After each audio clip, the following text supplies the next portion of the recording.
Today I messed update 3, by telling my cousin the reason I'm moving out is because of her husband.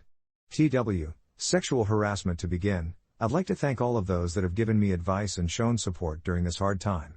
It's given me more strength than you know. I've been asked some questions, so I'll answer a few. 1. Why did I wait 6 months to bring this up? This is a very serious accusation to bring up. I wanted to be absolutely sure that I wasn't imagining anything and that I was sure of this. I was also terrified of how my family would react. 2. Why didn't I speak to Dumbo from the very beginning? I didn't have the courage and didn't know how he'd react, so I went to my parents for guidance. 3. Why didn't I bring this up until after I moved out? Simple, I thought my parents would have my back. Now to the update. After my last post, I spoke to Dumbo.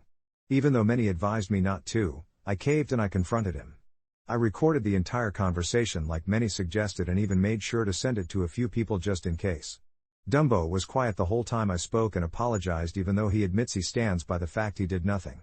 His wife, my cousin, Rose, was laughing, snorting and making side remarks the whole time. The urge to tell her to fuck off was big, but I didn't want to make things worse for myself. The conclusion of our talk was this: they don't want to move on from this, but we will be civil. We will keep communication to a minimum until and after I move. He will make sure to never be alone around me, and lastly that our conversation was basically pointless and that even if I had spoken to him first place like everyone said, he says the result still would have been the same, meaning we would all be divided. I told my parents all of this morning as they wanted to know how the talk went, and even though I told them this was all said by Dumbo, they still said that I was trying to justify my reasons for not wanting to have the conversation with him, and basically they think I only caved into this to prove that I wasn't lying, because in the end, I never showed any signs of abuse or said anything. They have made clear that I have dived the whole family and that it's going to take time for them to heal from the pain and distress I have caused, and that in the future, my family may or may not reach out to me again. After all of this, my biggest fuck up was how I went about this. I should have waited until I was in my new place and away from these people. At least that way a lot of this could have been avoided. Many have said that because I am 23 I am old enough to deal with this alone. To those who said this, thank you. I have learned that family will not always be there to back you up.